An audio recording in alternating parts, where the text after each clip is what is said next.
اس میں ہم نے دیکھا کہ اس کے بعد اسلامک ریولیوشن کے بعد ایران میں سیلف ریلائنس اور سوشل جسٹس کے علاوہ ایک اور جو کاوش کی گئی وہاں کی گورنمنٹ کے ذریعے سے وہ تھی ویلفیئر رسپانسبلٹی. اب اس ویلفیئر رسپانسبلٹی پر وہاں کی گورنمنٹ نے بہت زیادہ زور دیا ہے اور جس کی وجہ سے ہم دیکھتے ہیں کہ ایران میں ایک اسٹرانگ سوشل بیس جو ہے وہ کریٹ ہوا اور یہ سوشل جو اسٹرانگ بیس ہے یہ آج کے دور میں بہت اہم ہے اور عوام اس پر چل رہی ہے جو ویلفیئر اسٹیٹ کے معنی کو صحیح معنوں میں ایک شکل دے رہا ہے. اور یہ ایران کی عوام بہت اچھی طرح سے جانتی ہے کہ وہ اپنے ملک کے لیے کس طرح کی قربانیاں دے سکتے ہیں. یہاں پر میں آپ سے جاننا چاہوں گا خاص طور سے کچھ ایسی اسپیسیفک ویلفیئر پالیسیاں جو عوام کے مفاد میں رہی ہوں اور باقاعدہ ان پر عمل ہوتا رہا ہو, کیونکہ اتنی بڑی جو پچھلے ایک مہینے سے ان کی جو اگر قاعدے سے دیکھا جائے تو کہیں نہ کہیں کچھ نہ کچھ تربیت تو ہے جو نکل کر سامنے آ رہی ہے اور وہ اس کا مقابلہ کر رہے ہیں, اور جس طرح کے بھی حربے اور یا ان کے خلاف جو استعمال ہو رہی ہیں جو چیزیں وہ ان کو بھی اپنے اوپر بہت سکون اور اطمینان کے ساتھ لے رہے ہیں. تو اسپیسیفکلی آخر وہ کیا ویلفیئر کی یا سماجی فلاح و بہبود کی یا انسانی بہبود کی یا اور جو ان کے اپنے تمام ایجنڈے ہیں وہ چیزیں اس پر حاوی ہیں؟ جی بہت اچھا سوال آپ کا ہے, اور خاص کر کے آج جو حالات ہیں اس پس منظر میں اگر ہم اس کو دیکھیں تو پبلک ویلفیئر, میں اس حوالے سے آپ کی خدمت میں یہ پیش کر دوں کہ یہ بہت امپورٹنٹ انیشیٹیوز ہیں. اور اس میں جب ایران کے حوالے سے جب میں دیکھتی ہوں اس پبلک ویلفیئر کو تو میں یہاں پہ یہ کہنا چاہوں گی کہ ایران کا جو پبلک ویلفیئر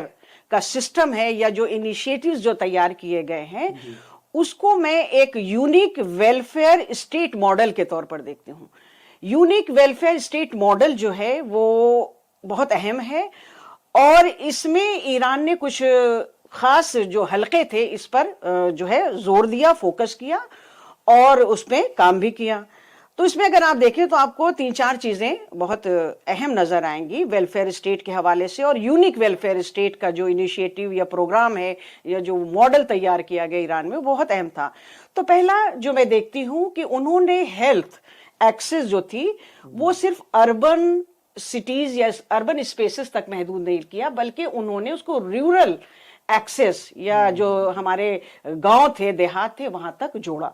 ایک تو یہ انہوں نے بہت ہیلتھ سیکٹر میں کام کیا اور کافی حد تک ان کو کامیابی بھی حاصل ہوئی اور دوسری طرف عوام کا اعتماد بھی حاصل ہوا. اور دوسرا جو سیکٹر تھا ویلفیئر اسٹیٹ اور ویلفیئر اسکیمز کے حوالے سے وہ تھا ایجوکیشن کو ایکسیسیبل بنانا,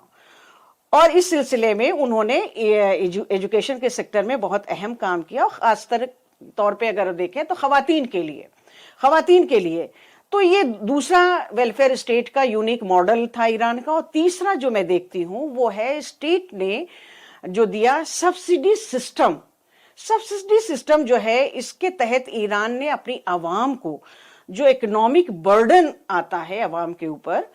تو اس کی کرائسس سے بھی بچانے کی کوشش کی. جیسا کہ آپ کو معلوم بھی ہوگا کہ ایران پہ کئی سالوں سے اکنامیکل سینکشنز لگے ہوئے, لیکن اس کے بعد بھی اسٹیٹ کی طرف سے اگر اس طرح کی سبسڈی دی جاتی ہے تو وہ ویلفیئر اسٹیٹ کا جو ایجنڈا ہے وہ کہیں نہ کہیں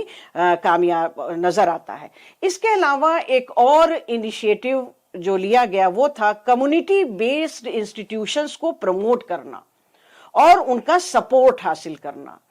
تو کمیونٹی بیسڈ انسٹیٹیوشنز جو ایران میں تھے اور جس کا سوشل سپورٹ بھی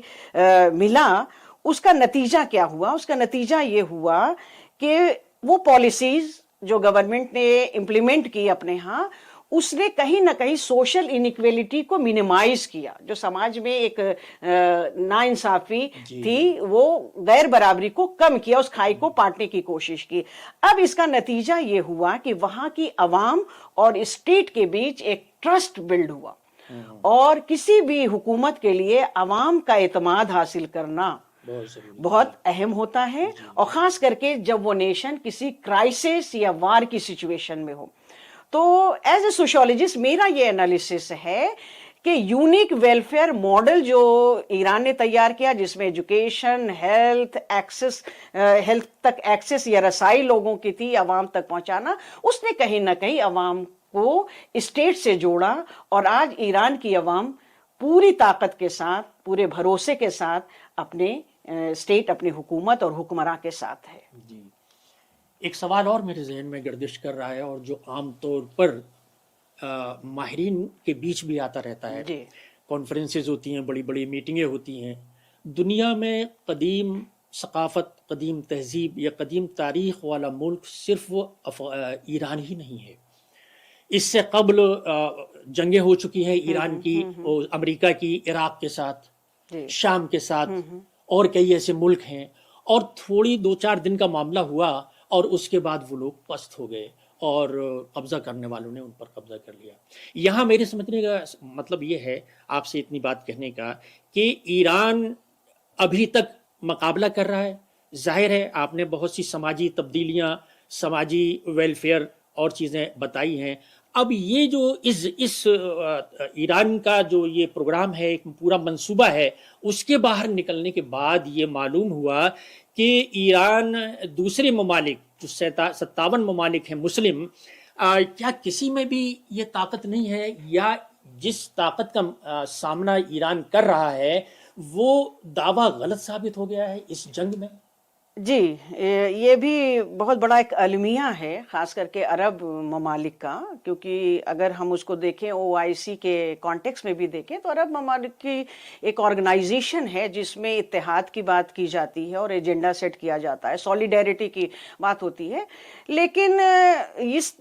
جنگ میں جو عرب ممالک ہیں ان کا ایران کے ساتھ کھڑا نہ ہونا، یا کافی حد تک میں اگر کہنا چاہوں کہ ان کا خاموش رہنا، جو ہے کہ کمپلیکس پولیٹیکل ریئلٹی کو ریفلیکٹ کرتا ہے. یہ بہت آسانی سے سمجھ میں آنے والی بات نہیں ہے، اس کو ہمیں تھوڑا سا